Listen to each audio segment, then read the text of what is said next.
excuse me, on the left over here, we have individuals who are religious fundamentalists, religious fanatics, and this is the expression, RT-PCR, real-time PCR expression of the VMAT2 gene.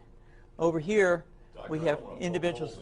Let me complete. So over here, we have individuals who are not particularly fundamentalist, not particularly religious, and you can see there's a much reduced expression of this particular gene, the VMAT2 gene.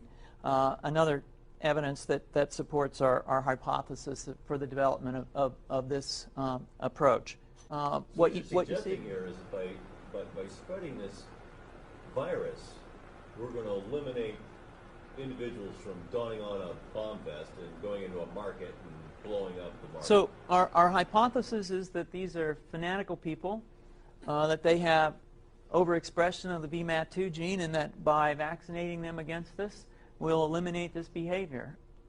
So we have some very, very remarkable data in this next slide. Here we have two brain scans. These are fMRIs.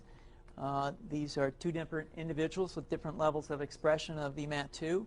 On top is an individual who's a religious fanatic, an individual, and we've repeated this numerous times, that has high levels of VMAT2. Now, this individual down here who had low levels of the VMAT2 gene, this individual would self-describe as not particularly religious. In each case, these individuals were read a religious text. This individual lit up the right middle frontal gyrus, shown here, and that's a part of the brain that's associated with theory of mind. It's a part of the brain that has to do with intents and beliefs and desires. In marked contrast, here's an individual who would not particularly self-describe as religious, and when they're read a religious text, what you see is that this part of the brain called the anterior insula lights up. This is a part of the brain that's associated with disgust or displeasure on hearing something. So you're suggesting I take a CT scan with me when I'm evaluating people to determine whether I put a bullet in their head?